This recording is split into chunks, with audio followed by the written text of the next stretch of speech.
Welcome to Civil Service IAS, your go-to YouTube channel for all things related to the Indian Administrative Service. देखिए, आज की date में हम कहते हैं कि न्यूज मीडिया जो है वो बिक चुका है। और ऐसा तो है नहीं कि सिर्फ एक ही पॉलिटिकल पार्टी के पास पैसा है। पैसा तो हर गवर्नमेंट और हर पॉलिटिकल पार्टी के पास है। तो सिर्फ पैसे की बात होती तो हर पॉलिटिकल पार्टी के अपने अपने न्यूज चैनल होते, लेकिन ऐसा तो है नहीं। जनरली हम लोग क्या करते हैं कि न्यूज एंकर जो होते हैं उनको गाली दे के बात खत्म कर देते हैं। लेकिन ये लोग तो बस एम्प्लॉइज हैं जिनके हाथ में कुछ नहीं है। असली गेम तो कुछ और है जिनके बारे में कभी बात नहीं होती। लेकिन आज इस वीडियो में हम इसी चीज के बारे में डिस्कस करेंगे।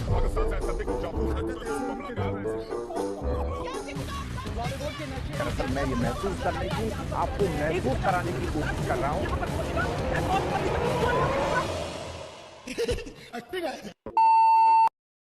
तो इन सारी चीजों को समझने के लिए इसका पूरा स्ट्रक्चर समझना बहुत जरूरी है। मेनली जो इन्फॉर्मेशन हमारे पास फ्लोट होती है वो न्यूज़पेपर्स, टीवी चैनल्स और न्यूज एजेंसीज जो होती है उनके थ्रू होती है। और भी कई तरीके हैं जैसे रेडियो, मैगजीन, सोशल मीडिया। लेकिन देश का जो ओपिनियन है मेनली वो इन्हीं तीन चीजों से मिलकर बनता है। और पॉलिटिकल पार्टीज भी इन तीनों चीजों को कंट्रोल करना चाहती हैं। अब आप ऐसे कुछ लोग कह सकते हो कि न्यूज़पेपर और टीवी न्यूज चैनल्स के बारे में तो हमने सुना है, लेकिन ये न्यूज एजेंसीज क्या होती हैं? तो देखिए, न्यूज एजेंसीज जो होती हैं वो काफी बड़े लेवल पे ऑपरेट करती हैं और न्यूज निकालती हैं और उस न्यूज को इन न्यूज़पेपर और न्यूज चैनल्स को बेचती हैं। यहां तक कि सरकारी न्यूज चैनल जो हैं जैसे डीडी न्यूज वगैरह, वो भी इसी न्यूज एजेंसी से न्यूज लेते हैं। न्यूज एजेंसी का जो स्ट्रक्चर होता है वो काफी बड़ा होता है। इनका ऑपरेशन बहुत ही बड़ा होता है। पूरे वर्ल्ड में इनके ऑफिसेज और रिपोर्टर्स होते हैं। इंडिया की न्यूज एजेंसी की बात करें तो press trust of India, PTI, Uni, United news of India, आपने एएनआई का नाम सुना होगा, एशियन न्यूज इंटरनेशनल, ये इंडिया की न्यूज एजेंसीज हैं। अगर मैं पीटीआई का एग्जांपल लूं तो पीटीआई की खुद की सैटेलाइट है। गवर्नमेंट से लेके the Hindu, NDTV, times of India, Indian express, ये सब पीटीआई के सब्सक्राइबर हैं। तो ये जो न्यूज एजेंसीज हैं ये न्यूज निकालती हैं और अपने सब्सक्राइबर्स को बेचती हैं। इनके जो सब्सक्राइबर्स हैं वो गवर्नमेंट से लेके बड़े बड़े न्यूज़पेपर और टीवी चैनल्स हैं। तो ये जो टीवी न्यूज चैनल होते हैं, न्यूज़पेपर होते हैं, ये अपने बजट के हिसाब से उतने रिपोर्टर्स रखते हैं और बाकी की जो न्यूज होती है वो डायरेक्ट न्यूज एजेंसी से खरीद लेते हैं। जैसे आप सुनते होंगे कि एजेंसी के हवाले से खबर आ रही है तो वो खबर इसी न्यूज एजेंसी की होती है। जैसे ये पेज द प्रिंट का है लेकिन साइड में लिखा है पीटीआई, मतलब कि ये न्यूज यहां से ली गई है। आप देखते होंगे एएनआई का जो माइक है वो हर न्यूज फुटेज में दिखता होगा। तो एएनआई फुटेज लेके टीवी न्यूज चैनल्स को बेच देता है। और अभी लास्ट एक साल से पीटीआई जो है वो भी वीडियोस में आ गया, तो वो भी फुटेज वगैरह देता। तो अगर किसी को पूरे देश के ओपिनियन पे कंट्रोल करना है तो न्यूज एजेंसीज, न्यूज़पेपर और टीवी चैनल्स तीनों पे कंट्रोल करना होगा। ये तीनों अगर चालें तो लोगों को सरकार के सपोर्ट या फिर अपोज में खड़ा करने का दम रखती हैं, क्योंकि आम जनता जो होती है वो खुद थोड़ी लोकेशन पे जाके इंफॉर्मेशन कंफर्म करती है। वो तो इन सब के थ्रू जो बताया जाता है वही मानती है। अब अगर ये तीनों मिलकर बैक टू बैक न्यूज देने लगे कि अगले क्वार्टर में इंडिया सुपर पावर हो जाएगा, तो आप अलग अलग डिपार्टमेंट में आरटीआई डाल के खुद सारा डेटा नहीं कंफर्म करते हो, आप मान लेते हो। न्यूज मीडिया जो होती है वो किसी भी देश के लिए सबसे इंपॉर्टेंट चीज होती है, इसलिए इसको फोर्थ पिलर ऑफ डेमोक्रेसी भी बोला जाता है। गवर्नमेंट का असली ऑपोजिशन जो होता है वो मीडिया ही होता है। दुनिया भर की गवर्नमेंट जब वॉर वगैरह पे जाती हैं तो सोल्जर्स से पहले न्यूज मीडिया को रेडी करती हैं ताकि लोगों को समझाया जा सके कि ये वॉर करना कितना ज्यादा इंपॉर्टेंट है देश के लिए। अब देखिए, आगे बढ़ने से पहले मैं आपको बता दूं कि टाइम के साथ साथ न्यूज़पेपर्स की खबरों को लिखने में भी चेंजेस आए हैं। पहले जो न्यूज राइटर्स को घंटों लगते थे स्क्रिप्ट लिखने में, आज की डेट में एआई और चैट जीपीटी के थ्रू वो न्यूज चुटकियों में लिख लेते हैं। देश आजाद हुआ तो महात्मा गांधी जी ने इंडियन ओपिनियन नाम से एक अखबार चलाया था, नेहरू जी ने नेशनल हेराल्ड नाम से एक न्यूज़पेपर चलाया था, ताकि वो लोगों को असलियत समझा सकें कि वो जो गरीबी में जी रहे हैं, गुलामी में हैं, वो अपनी गलतियों की वजह से नहीं है बल्कि अंग्रेजों की गलतियों की वजह से। तभी सारे लोग एकजुट हो पाए। अगर आज की तरह उस टाइम पे अखबार ब्रिटिशर्स के हाथों बिक जाते तो बड़ी आसानी से सबको समझा दिया जाता कि ईस्ट इंडिया कंपनी देश के लिए कितनी बेनिफिशियल है। जब एक पॉलिटिकल पार्टी न्यूज मीडिया को कंट्रोल कर लेती है तब वो लोगों को वो चीज भी डायरेक्टली समझा पाती है जो वो खुलेआम नहीं बोल सकती है। आप जो वोट देते हो किसी कैंडिडेट को, वो आप देते हो बेस्ड ऑन इन्फॉर्मेशन अवेलेबल उस कैंडिडेट के बारे में। अगर वो इन्फॉर्मेशन ही गलत हो तो आपको लग रहा है कि आप अपनी मर्जी से वोट दे रहे हो, लेकिन आपसे वोट डलवाया जा रहा है। तो अब डिस्कस करते हैं कि ये जो न्यूज़पेपर हैं, न्यूज एजेंसीज हैं, टीवी चैनल्स हैं, इनकी क्या मजबूरी रहती है कि आपको चाह के भी सच नहीं दिखा पाती है। तो पहले न्यूज़पेपर की बात करें तो टाइम्स ऑफ इंडिया जो है वो इंडिया का सबसे बड़ा न्यूज़पेपर है और पूरी दुनिया में सबसे ज्यादा बिकने वाला इंग्लिश न्यूज़पेपर है। टाइम्स ऑफ इंडिया का एक न्यूज़पेपर करीब 48 पेजेस का होता है जो 5 रुपए में बिकता है। इस 5 रुपए में से 40% यानी कि 2 रुपए डिस्ट्रीब्यूटर और ट्रांसपोर्ट का होता है, न्यूज़पेपर बॉय वगैरह जो होते हैं। इसके अलावा एक पेज को प्रिंट करने की कॉस्ट 25 पैसे के करीब लगती है। तो 48 पेजेस के हिसाब से 12 रुपए तो प्रिंटिंग के लग जाते हैं। तो अभी जो मैंने न्यूज एजेंसी के बारे में बताया था तो उनसे न्यूज लेते हैं, उसकी कॉस्ट और स्टाफ की कॉस्ट जो होती है वो करीब 3 रुपए के करीब पड़ती है। तो टाइम्स ऑफ इंडिया जो न्यूज़पेपर 5 रुपए का बेचता है, अगर आप उसको कैलकुलेट करोगे टोटल, तो 2 रुपए डिस्ट्रीब्यूटर के, 12 रुपए प्रिंटिंग के और 3 रुपए जो है वो न्यूज एजेंसी और स्टाफ के, तो ये उसको 70 रुपए का पड़ता है। तो अब क्वेश्चन ये है कि ये जो बाकी का पैसा है ये क्या अपनी जेब से भरते हैं? तो देखिए ऐसा नहीं है, बाकी का जो पैसा बचता है वो एक न्यूज़पेपर को एडवर्टीजमेंट से पूरा करना होता है। तो मोटा मोटी ये समझाने का मतलब ये है कि न्यूज़पेपर जो है अगर उसको सर्वाइव करना है तो एडवर्टीजमेंट उसके लिए सब कुछ बन जाता है। अब आप ये भी कह सकते हो कि ये जो एडवर्टीजमेंट है इसको सब कुछ क्यों बनाना, 17 रुपए लगते हैं तो आप न्यूज़पेपर को 20 रुपए में बेच दो और अपना प्रॉफिट बना लो। तो देखिए ऐसा भी नहीं किया जा सकता। टाइम्स ऑफ इंडिया ने जनवरी 2022 से जून 2022 तक डेली 16 लाख न्यूज़पेपर घर घर में जाके भेजे। तो अगर वो न्यूज़पेपर का दाम बढ़ा के इसको पूरा करने की कोशिश करेंगे तो उसका सर्कुलेशन कम हो जाएगा और उनको बुरी तरीके से नुकसान होगा। और जो एडवर्टाइजर्स आते हैं वो भी नहीं आएंगे। बस एक द हिंदू जो न्यूज़पेपर है वो 10 रुपए का बिकता है और वो इसलिए बिकता है क्योंकि उसकी एक लॉयल ऑडियंस है और यूपीएससी वगैरह की जो प्रिपरेशन करते हैं वो भी इसको बहुत ज्यादा पढ़ते हैं। इसके बाद जितने भी न्यूज़पेपर हैं वो सारे कम में ही बिकते हैं। पहली चीज तो यह कि जब टाइम्स ऑफ इंडिया ही कम में बेच रहा है तो बाकी न्यूज़पेपर की भी मजबूरी हो जाती है उसको कम में बेचना, क्योंकि अगर ऐसा नहीं करेगा वो तो कोई और लेगा ही नहीं उसको। अब देखिए जो एडवर्टाइजर है जो पैसा देके अपना ऐड करवा रहा है न्यूज़पेपर के अंदर, वो उसी न्यूज़पेपर को प्रेफरेंस देता है जिस न्यूज़पेपर के ऑडियंस की परचेजिंग पावर ज्यादा होती है। तो ऐसा माना जाता है कि जो इंग्लिश बोलते हैं और पढ़ते हैं उनकी परचेजिंग पावर ज्यादा होती है, तो इंग्लिश न्यूज़पेपर के ऐड जो होते हैं वो ज्यादा महंगे होते हैं। और क्योंकि एडवर्टाइजर्स का फोकस जो है वो उन न्यूज़पेपर्स पे होता है जिनकी ऑडियंस की परचेजिंग पावर ज्यादा होती है, तो हिंदी न्यूज़पेपर हो या फिर इंग्लिश न्यूज़पेपर हो, जो प्रिविलेज ऑडियंस है जो न्यूज़पेपर खरीद के पढ़ सकती है, उसी ऑडियंस के हिसाब से न्यूज सर्व करता है। और वैसे भी ये जो 5 रुपए का जो न्यूज़पेपर है भले ही कम लगे, लेकिन एक गरीब मजदूर, किसान और पिछड़े इलाकों के लोगों के लिए ये 5 रुपए भी बहुत महंगे होते हैं। तो ऐसे केस में जो न्यूज़पेपर है ये एक प्रोडक्ट बन जाता है जिसकी ऑडियंस गरीब लोग नहीं है बल्कि प्रिविलेज लोग हैं जो न्यूज़पेपर खरीद सकते हैं। इसलिए न्यूज़पेपर के अंदर जो न्यूज होती है जैसे कि Bollywood, sports, celebrity gossip, business leaders, ये सारी न्यूज जो होती है प्रिविलेज रीडर्स के लिए ही होती है। और देश का जो काफी बड़ा गरीब तबका है वो पूरी तरीके से कट जाता है न्यूज़पेपर की खबरों से। मुंबई, दिल्ली, बैंगलोर में 1 घंटे भी अगर बारिश हो जाए उस पर घंटों कवरेज चलती है, लेकिन छोटे छोटे गांव अगर पूरी तरीके से भी पानी में डूब जाए तो कोई नहीं पूछता है। टाइम्स ऑफ इंडिया देश का सबसे बड़ा न्यूज़पेपर होने के बाद भी उसका 2018 का जो रेवेन्यू है वो 10,000 करोड़ था और उसका जो प्रॉफिट था वो 681 करोड़ था। और ये जो प्रॉफिट मैं आपको बता रहा हूँ देश के इतने बड़े न्यूज़पेपर के हिसाब से काफी कम है। इंडिया के सबसे बड़े न्यूज़पेपर से ज्यादा तो एक बल्ब बनाने वाली कंपनी कमा लेती है। और ये एक बहुत ही डेंजरस सिचुएशन है क्योंकि जो न्यूज़पेपर कंपनी देश के एक बड़े तबके का ओपिनियन बना रही है और उसके बाद भी प्रॉफिट नहीं बना पा रही है, तो ऐसे केस में उसको कंट्रोल करना छोटे मोटे पॉलिटिशियन और बिजनेस के लिए भी बहुत आसान हो जाता है। अब आप ये भी कह सकते हो कि ये तो प्योर बिजनेस है, तो इसमें पॉलिटिकल पार्टीज और गवर्नमेंट के इशारों पर ये लोग क्यों नाचते हैं? तो थोड़ा सा वेट करिए, अभी आपको समझाता हूं। अब देखिए न्यूज़पेपर तो फिर भी काफी हद तक कमा लेता है, लेकिन टीवी न्यूज चैनल जो है उनका तो इनसे भी बुरा हाल है। आपका जो टीवी सर्विस प्रोवाइडर है उसकी वेबसाइट पे जाइएगा और न्यूज चैनल के जो मंथली सब्सक्रिप्शन है उसके रेट चेक करिएगा। आधे से ज्यादा न्यूज चैनल जो है वो तो फ्री में चल रहे हैं और जो बाकी हैं वो 1 से 2 रुपए मंथली लेते हैं। और ये मैं दिन का नहीं बता रहा हूँ, मंथली लेते हैं 1 से 2 रुपए। वहीं स्पोर्ट्स और एंटरटेनमेंट चैनल जो हैं वो 10 रुपए से 25 रुपए तक लेते हैं। अगर मैं व्यूअरशिप की बात करूं तो ये देखिए ये वीकली डेटा है। एंटरटेनमेंट और स्पोर्ट्स चैनल जो हैं वो व्यूअरशिप में बहुत आगे हैं, इसलिए यहाँ पे भी सारा जो एडवर्टीजमेंट है वो स्पोर्ट्स चैनल और एंटरटेनमेंट चैनल के पास चला जाता है। अब देखिए एक न्यूज चैनल चलाने में करोड़ों रुपए लगते हैं, लेकिन सब्सक्रिप्शन से इनकी कॉस्टिंग पूरी नहीं हो सकती है। और जो टीवी एडवर्टीजमेंट होते हैं वो भी व्यूअरशिप की वजह से एंटरटेनमेंट और स्पोर्ट्स चैनल्स हैं उनके पास चले जाते हैं। और इसके बाद भी अगर एक न्यूज चैनल गरीबों के मुद्दे दिखाएगा और किसानों की बातें करेगा तो उसकी व्यूअरशिप और गिर जाती है। तो इसलिए मसाला और भूत प्रेत की जो न्यूज होती है उसको दिखा के ये लोग व्यूअरशिप मेंटेन करते हैं ताकि एड्स कम से कम थोड़े बहुत तो आते रहे। अगर हम बाहर के देशों के न्यूज चैनल्स की बात करें तो वो अपनी 70% कमाई जो है वो टीवी चैनल्स के सब्सक्रिप्शन से ही पूरा कर लेते हैं। उनकी डिपेंडेंसी एडवर्टीजमेंट पे उतनी नहीं है जितनी इंडिया के अंदर है। बाहर के न्यूज चैनल डॉक्यूमेंट्री वगैरह भी काफी हाई क्वालिटी बनाते हैं ताकि जिन लोगों ने उनको सब्सक्राइब किया उनको क्वालिटी कंटेंट मिले।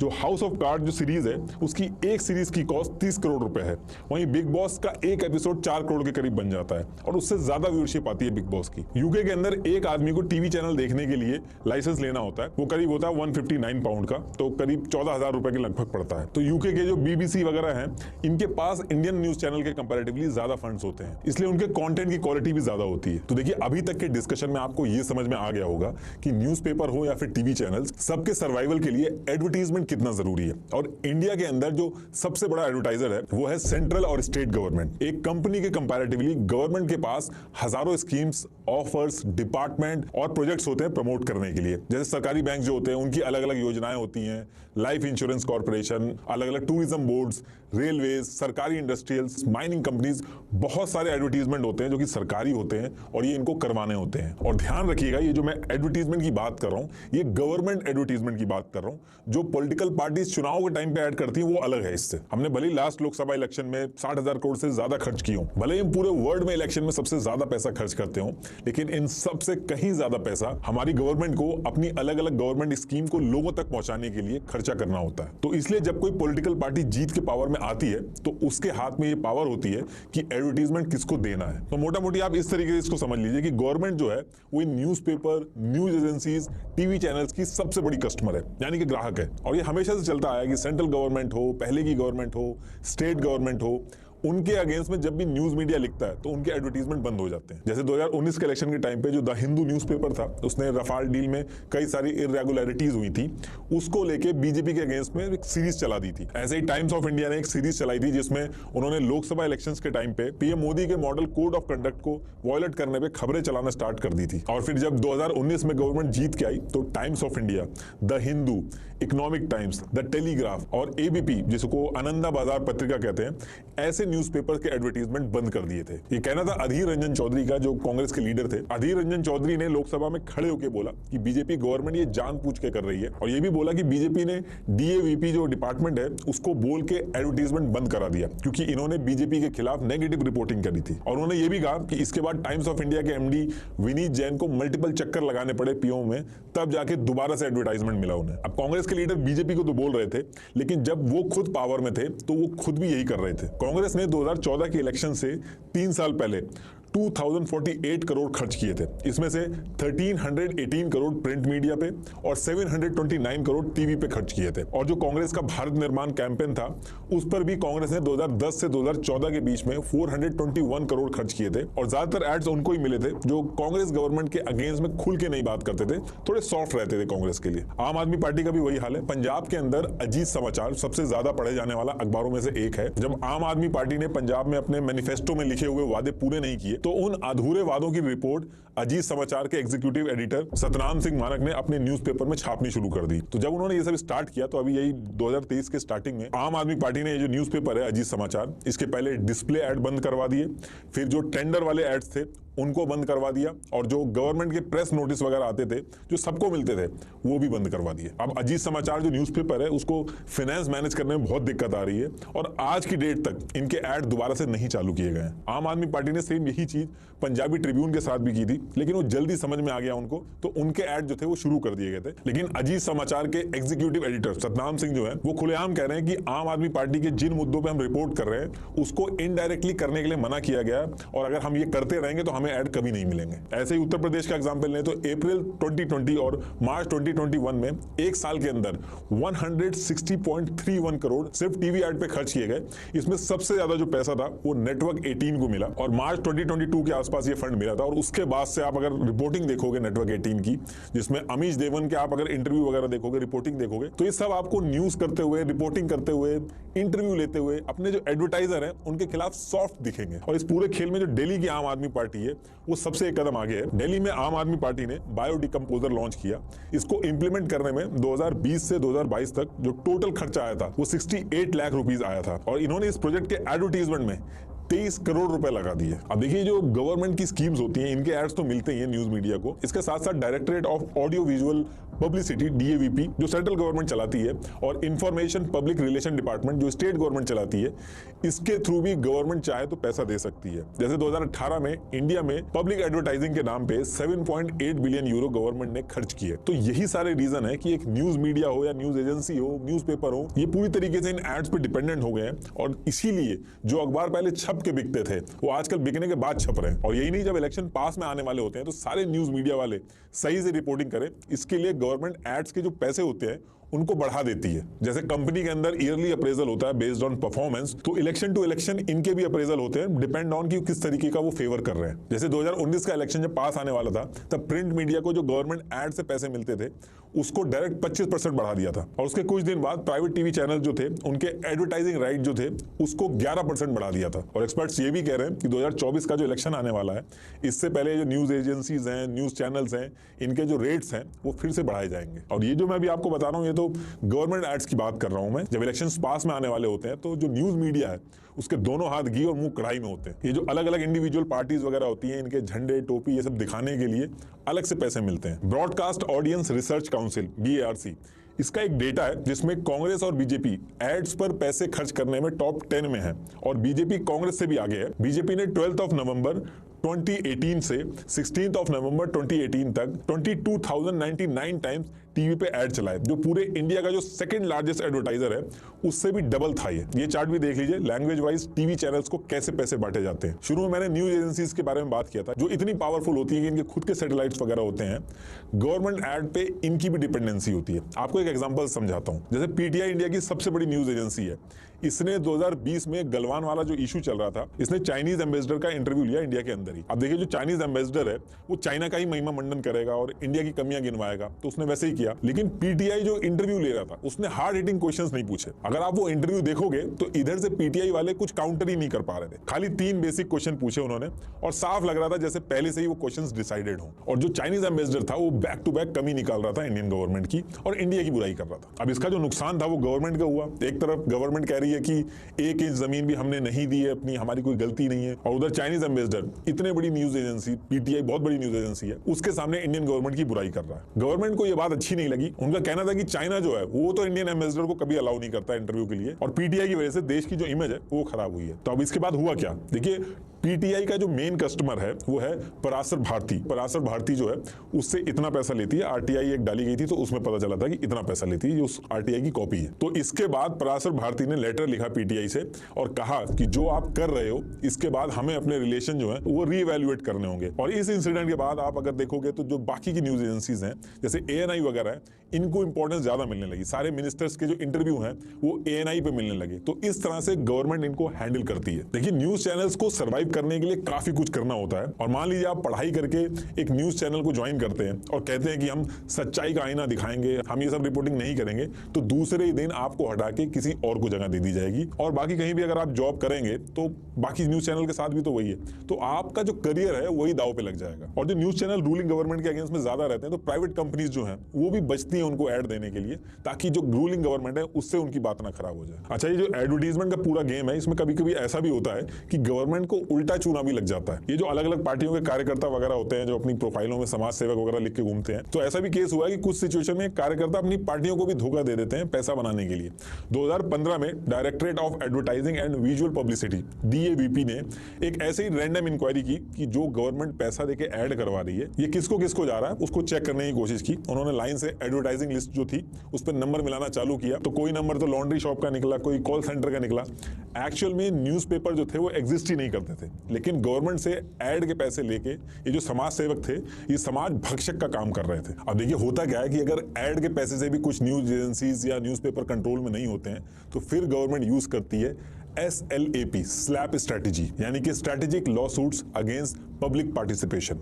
इस स्ट्रैटेजी के थ्रू जो जर्नलिस्ट या फिर न्यूज एजेंसीज इन बड़े बड़े लोगों के खिलाफ या पॉलिटिशियंस के खिलाफ लिखते हैं या फिर उनकी बात नहीं सुनते हैं, उनके खिलाफ back to back case file किए जाते हैं डिफेमेशन के। और ये जो केस किए जाते हैं इनका मकसद जीतना या हारना नहीं होता है बल्कि परेशान करना होता है कि इतना हरास कर दो कि वो लिखना ही छोड़ दे। अब मान लो कि दिल्ली के अंदर कोई जर्नलिस्ट है और वो गवर्नमेंट के अगेंस्ट में या फिर बड़े बड़े बिजनेसमैन है उनके अगेंस्ट में लिख रहा है, तो उसको एक जगह से नहीं बल्कि मल्टीपल जगह से उसके खिलाफ डिफेमेशन किया जाता है। जैसे चंडीगढ़, असम, अलग अलग जगह से उसको ऊपर डिफेमेशन केस किया जाएगा। एक एग्जांपल समझाता हूं कि मैं कहना क्या चाह रहा हूं। अगर आपको याद हो तो एक IIPM करके एक इंस्टीट्यूट था जो हर जगह उसके ऐड चलते थे, जिसको अरिंदम चौधरी चलाते थे। तो इस इंस्टीट्यूट में एक दिक्कत थी कि ये इंस्टीट्यूट ना तो UGC यूनिवर्सिटी ग्रांट्स कमीशन ना तो इससे एफिलिएटेड था और ना ही AICTE all India council for technical education, ना ही इससे एफिलिएटेड था। लेकिन उसके बाद भी ये बच्चों से मोटा पैसा लेके डिग्री वगैरह दे रहा था। लाखों बच्चों का फ्यूचर इस पे दाव पे लगा था। तो 2005 में आउटलुक ने कहा कि IAPM अनएथिकल एडवर्टाइजिंग प्रैक्टिस कर रहा है, स्टूडेंट्स का जो फ्यूचर है वो दिक्कत में आ सकता है। और फिर इसके बाद IAPM ने इसी स्लैप स्ट्रेटेजी का यूज किया। IAPM ने आउटलुक के खिलाफ डिफेमेशन केस किया, फिर कैरावन मैगजीन है उसके ऊपर डिफेमेशन केस किया, उसके बाद करियर 360 उसके ऊपर, उसके जो पब्लिशर थे महेश्वर पेरी उसके ऊपर केस किया। और जब ये केस करते थे, मल्टीपल केस करते थे, खुद एज अ कंपनी भी केस करते थे और इनकी कंपनी के अंदर जो एम्प्लॉइज थे उनको भी पैसे देके उनसे भी केस करवाते थे। और जहां का जर्नलिस्ट होता था वहां से दूर केस किए जाते थे। मान लो दिल्ली का है तो उसके ऊपर जो केस हो गए वो चंडीगढ़, आसाम, अलग अलग जगह से होगी, ताकि जो जर्नलिस्ट है उसको पहले तो लॉयर ढूंढने में दिक्कत आए, फिर फाइनेंशियल बर्डन उसका बढ़ जाए, जहां वो एक लॉयर कर सकता था उसको मल्टीपल लॉयर करने पड़ेंगे। इस तरीके से हरास करना चालू किया। तो मोटा मोटी ऐसे समझिए कि एक जर्नलिस्ट या न्यूज एजेंसी की कॉस्ट इतनी बढ़ा दो कि वो आपके बारे में लिखना ही बंद कर दे। और यही सेम चीज IAPM के साथ भी हुई। इसने इतने केस बैक टू बैक करे और इतने सारे लोगों पे करे कि एक टाइम ऐसा आ गया था कि कोई भी न्यूज एजेंसी इतना कुछ देखने के बाद भी लिख ही नहीं पा रही थी इनके खिलाफ। और आगे चल के ये लोग केस जीते भी, लेकिन उसका कोई फायदा नहीं हुआ, क्योंकि उतने टाइम तक ये लोग हरास हो चुके थे और जो खबरें थी वो बाहर आना बंद हो गई थी। और यही सेम स्ट्रेटेजीज बड़ी कंपनीज जो होती हैं, पॉलिटिकल पार्टीज होती हैं, गवर्नमेंट होती हैं, ये न्यूज मीडिया और जर्नलिस्ट के खिलाफ यूज करती है अगर वो उनके कंट्रोल से बाहर हो जाते हैं। जैसे अनिल अंबानी के खिलाफ बहुत सारी न्यूज आ रही थी, तो 2018 जनवरी के बाद फाइनेंशियल टाइम्स, ब्लूमबर्ग और इंडियन पब्लिकेशन जैसे the economic times, the financial express, the week, the tribune, NDTV, इन सब के ऊपर बैक टू बैक केस किए जब तक लिखना बंद नहीं किया इन्होंने।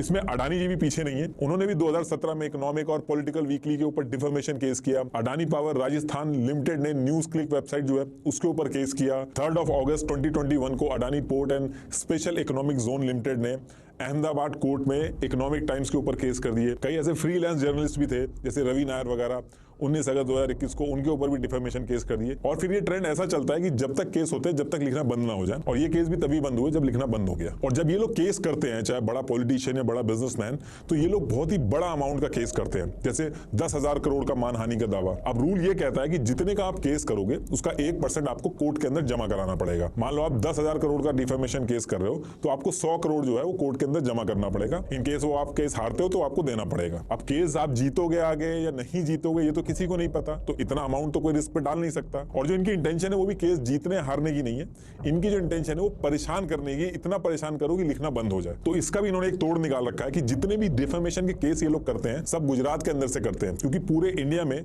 गुजरात एक ऐसी जगह है जहां पे मैक्सिमम फीस जो आप डिफेमेशन के लिए कर सकते हो वो 75,000 ही कर सकते हो। मतलब कि आप 10,000 का भी डिफेमेशन केस कर सकते हो, बस आपको 75,000 रुपए जमा करने हैं। तो ज्यादा अमाउंट रिस्क पे नहीं रहता है। वर्स्ट केस सिनेरियो में केस हार भी जाए तो 75,000 रुपए चले जाते हैं। लेकिन इन सब चीजों की वजह से इतना हरासमेंट होता है, इतने वकील लगते हैं, इतना ट्रैवल, इतना पैसा लगता है कि जो मीडिया इंडस्ट्री है और जो जर्नलिस्ट वगैरह है वो लिखना बंद कर देते हैं। तो ये स्लैब स्ट्रेटेजी है, ये भी यूज करते हैं लोग। अब एडवर्टीजमेंट का जो पैसा है उसको देके भी अगर मीडिया कंट्रोल में नहीं आता है, डिफेमेशन के केसेस जो है डरा धमका के उससे भी अगर मीडिया कंट्रोल में नहीं आता है, तो नेक्स्ट ऑप्शन आता है उसको खरीदने का।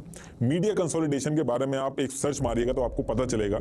इसमें बेसिकली ये है कि कुछ लोग पूरे मीडिया को कंट्रोल करके पूरे देश का ओपिनियन डिसाइड करते हैं। अब देखिए होता क्या कि बाकी इंडस्ट्री जो है उसके मुकाबले मीडिया कंपनीज जो है वो छोटी हैं, भले ही हजारों करोड़ कमाती हूं लेकिन उनके कंपैरेटिवली काफी छोटी हैं। 2007 और 2008 का जो इकोनॉमिक बूम आया था उसमें बाकी कंपनीज तो बहुत ज्यादा ग्रो करी, लेकिन न्यूज मीडिया कंपनी जो थी उनका जो बिजनेस मॉडल था वो उतना इफेक्टिव नहीं था, तो वो हमेशा कर्जे में ही रहती थी। और यही वो टाइम था जब बड़े बड़े पॉलिटिशियंस, बड़े बड़े बिजनेसमैन ये न्यूज मीडिया को खरीदना शुरू किया इन्होंने। इंडिया के अंदर जितने भी न्यूज चैनल हैं उनमें से 1/3 या तो पॉलिटिशियन ओन करते हैं या फिर बिजनेसमैन ओन करते हैं जो पॉलिटिशियन से बहुत ही क्लोजली लिंक्ड है। और पहले के टाइम पे जब लोकल केबल डिस्ट्रीब्यूशन सिस्टम था तो उस टाइम पे तो लगभग 60% लोकल पॉलिटिशियन जो थे वो उसको ओन करते थे। ये देखिए ये है पूरा चार्ट कि कौन किसको चलाता है। लेकिन ये भी इनफ ना हो तो मैं और बता देता हूं कि कौन सा न्यूज चैनल को कौन सा बिजनेसमैन या फिर पॉलिटिशियन ओन करता है। ये लोग किसी NGO या किसी समाज सेवा वाली कंपनी को ओन करें ना करें, लेकिन इनका इंटरेस्ट न्यूज मीडिया कंपनी में बहुत रहता है। नेटवर्क 18 इसके पास CNBC आवाज, CNN न्यूज 18, न्यूज 18 इंडिया और CNBC TV 18 जैसे न्यूज चैनल्स हैं। और firstpost.com और moneycontrol.com जैसी वेबसाइट थी, ये भी इनके पास थी। न्यूज 18 के पास तो फॉर्ब मैगजीन जो है उसको छापने तक के लाइसेंस थे इंडिया के अंदर। रिलायंस फैमिली के अगेंस्ट में न्यूज 18 जो था वो काफी अच्छा नहीं लिखता था। ये लोग रिलायंस फैमिली के काफी खिलाफ थे और कई बार झड़प होने के बाद जब कोई ऑप्शन नहीं बचता है तो जनवरी 2022 में रिलायंस ने नेटवर्क 18 में 1700 करोड़ का इन्वेस्टमेंट किया और 2 साल बाद 30 मई 2014 को रिलायंस ने नेटवर्क 18 का पूरा कंट्रोल अपने पास ले लिया। अगर आपको याद हो तो उस पर्टिकुलर टाइम पे अरविंद केजरीवाल मुकेश अंबानी के गैस डील पर सवाल खड़े कर रहे थे। वो रोज टीवी पे आके मुकेश अंबानी के खिलाफ कुछ ना कुछ बोल ही रहे थे। अक्टूबर एंड नवंबर 2012 में अरविंद केजरीवाल ने 2 प्रेस कॉन्फ्रेंस की। उसमें उन्होंने कहा कि अंबानी के पास स्विस बैंक अकाउंट है जिसमें ब्लैक मनी है और रिलायंस इंडस्ट्री ने सरकार को ब्लैकमेल करने के लिए केजी गैस वेल जो है उसमें प्रोडक्शन कम कर दिया है। इसके 2 महीने बाद जनवरी 2013 में जिन जिन न्यूज़पेपर ने केजरीवाल की जो प्रेस कॉन्फ्रेंस थी उनको लाइव ब्रॉडकास्ट किया था, उनको रिलायंस के लॉयर्स ने लीगल नोटिस भेजे। क्वार्ट्ज इंडिया की एक रिपोर्ट है, उसके हिसाब से नेटवर्क 18 ने खरीदने के बाद और जब सारे एम्प्लॉइज ने रेजिग्नेशन मार दिया उसके बाद रिलायंस के एग्जीक्यूटिव ने नेटवर्क 18 के जर्नलिस्ट के लिए एक टाउन हॉल मीटिंग करी जिसमें साफ समझाया गया कि अब अरविंद केजरीवाल को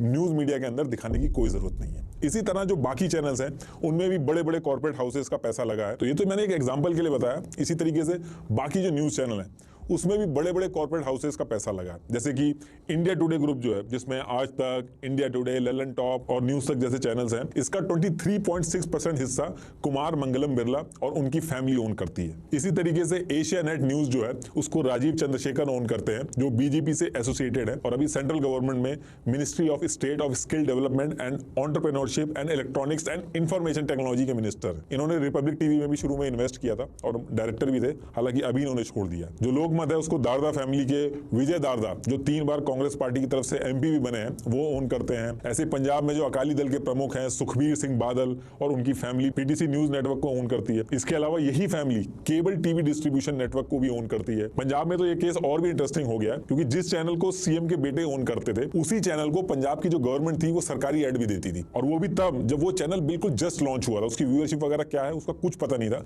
उसके बाद भी उसको गवर्नमेंट एड मिले। 2008 में 3 चैनल थे, पीटीसी न्यूज, पीटीसी पंजाबी और पीटीसी चक दे, ये लॉन्च हुए और लॉन्च होते ही सरकारी एड्स मिलना चालू हो गए। न्यूज एक्स और इंडिया न्यूज जो उनके रीजनल चैनल जो हैं वो हरियाणा के पॉलिटिशियन और फॉर्मर मिनिस्टर विनोद शर्मा के बेटे कार्तिक शर्मा ओन करते हैं। जी न्यूज जो है उसको सुभाष चंद्र और उनकी फैमिली ओन करती है। 2016 हरियाणा में इनको बीजेपी का सपोर्ट था। और जो तमिलनाडु का सबसे बड़ा मीडिया ग्रुप है सन टीवी, उसको कलानिधि मरन ओन करते हैं जो तमिलनाडु के सीएम एमके स्टालिन के रिलेटिव हैं और डीएमके पार्टी को बिलोंग करते हैं। ये देखिए, ये है पूरा चार्ट कि कौन किसको चलाता है। अब देखिए, आधे घंटे तक मैं और भी बताता रहूंगा तो नाम खत्म नहीं होंगे। आप एक सर्च मारिएगा, कोई भी न्यूज चैनल है, आपको पता चल जाएगा कौन सा पॉलिटिशियन, कौन सा बिजनेसमैन।